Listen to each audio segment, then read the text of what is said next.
All right, thanks everybody for giving me the opportunity to present today on work that we've been doing using dual-S physics to simulate surf zone hydrodynamic processes across a fringing reef that are driven by irregular waves. And so this is work with a number of collaborators listed here. So the work that I'm going to present here was initially motivated by prior work that we did looking at surf zone hydrodynamics driven by regular waves using dual-S physics that have been published in this paper a couple of years ago in Ocean Modeling.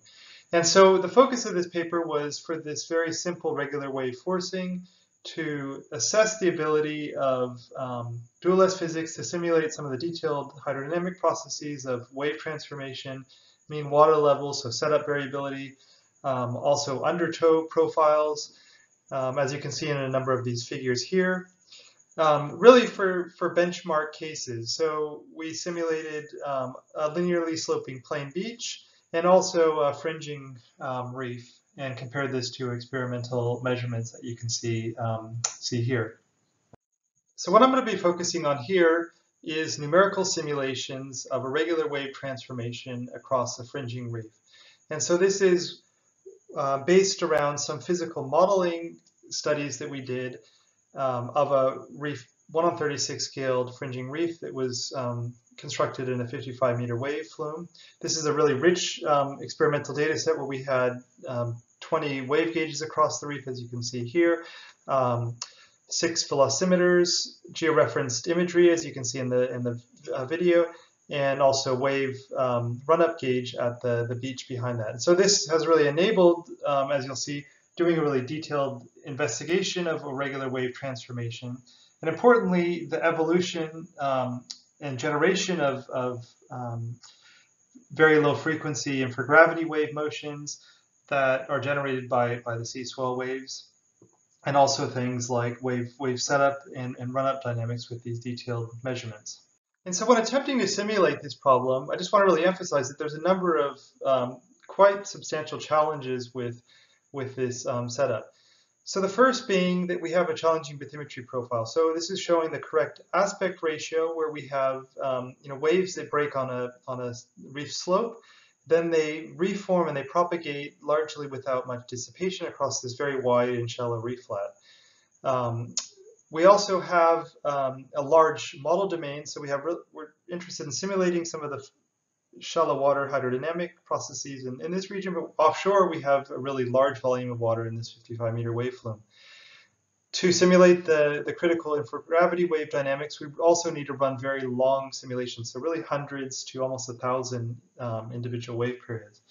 And as I'm going to talk about, what's really enabled these simulations to occur and really get robust results is really some of these new features that are embedded in version 5 of dual-S physics.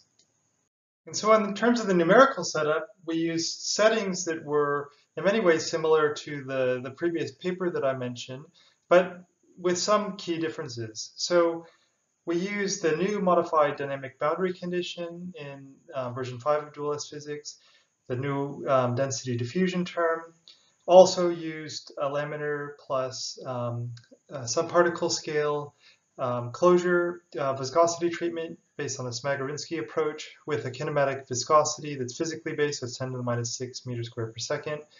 We used model coupling with swash using inlet-outlet boundary conditions. And the final simulations use an inner particle spacing of 3 millimeters and were run for 960 seconds. So just to give you an example of the simulations, what's being shown here is a zoomed in region of the reef crest where we can see these incident waves, regular waves that shoal and break quite violently on the reef crest, generate bores that reform and propagate across the reef flat, which you can't see. So one of the advantages that we had with this experimental data is this detailed georeferenced imagery, which we can show just one example of one breaking wave. What's plotted in red here are the isosurfaces output from dual-S physics.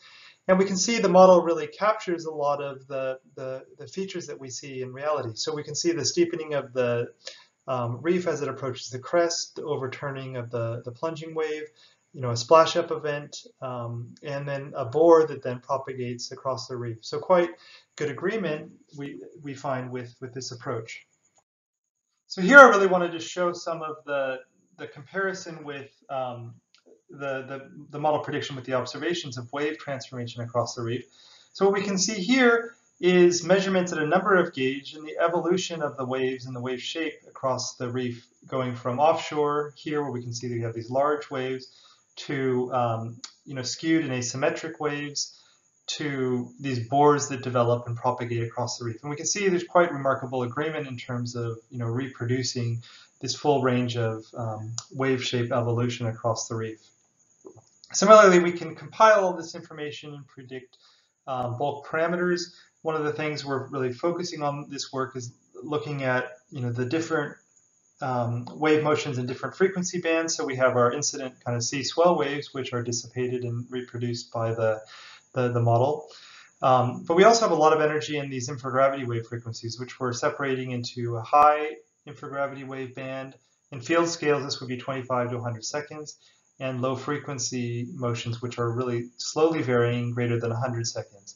Because of the increase in these low frequency IG waves across the reef, we get an increase in the spectral period that's well reproduced by the model.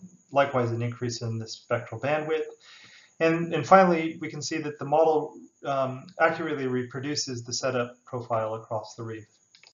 So this shift in the wave spectrum from energy concentrated in sea swell frequencies to low frequency infragravity waves is really illustrated well by these comparisons of wave spectra across the reef, where initially offshore of the reef crest, we can see we get this dominance of energy in the sea swell bands, which is basically to the right of this vertical dashed line. But as we move towards shore, we can see this growth of low frequency wave energy to the point where we get to the shoreline. We can see a really dominant energy concentrated in these very low frequency motions. And we can see the model really accurately reproduces these trends across the reef. So with this experimental data, we have also detailed wave run-up measurements with a wave run-up gauge, which is deployed along the beach slope, which is shown here. And we can compare that with the model predictions to these experimental observations. What's shown here is a comparison of run-up time series. This is just taking a 5-minute segment of the simulations, where we can see very good agreement. Also, really the dominance of these oscillations are really very low frequency motions that are resolved by the model. And we can see that, and another way to show that is with the wave run-up spectra, where we can see this dominance at the shoreline in terms of wave run-up of these very low frequency motions, which are picked up by the model. So I want to finish by talking a bit about some of the new features of version 5 of dual physics and how they're really central to getting the results that we're achieving. So as I mentioned, we're using this new modified dynamic boundary condition approach and the new density diffusion term. And what's shown on the right, these are part of a number of sensitivity tests that we did, but this is just showing some of those, the effect of those features. So the blue line is the current simulations, what I've been talking about here. We're using the new modified dynamic boundary condition and density diffusion term. As you can see, if we just use the original dynamic boundary condition, the orange line, we get a much greater attenuation of waves across the reef. Setup is okay, but what we find is that as we get across the reef and all the way to the shoreline, that wave run-up is severely underpredicted. Similarly, if we use the original density diffusion term, and this is sort of a known issue, that when you have breaking waves and plunging breaking waves, you can have issues with the mean water level anomalies that are occurring in the surf zone, which we can see here. And so all up, it's really these new features that have been really central to obtaining these accurate results that we're obtaining in this present study. So I finally just want to briefly talk about the important role that viscosity plays in this problem.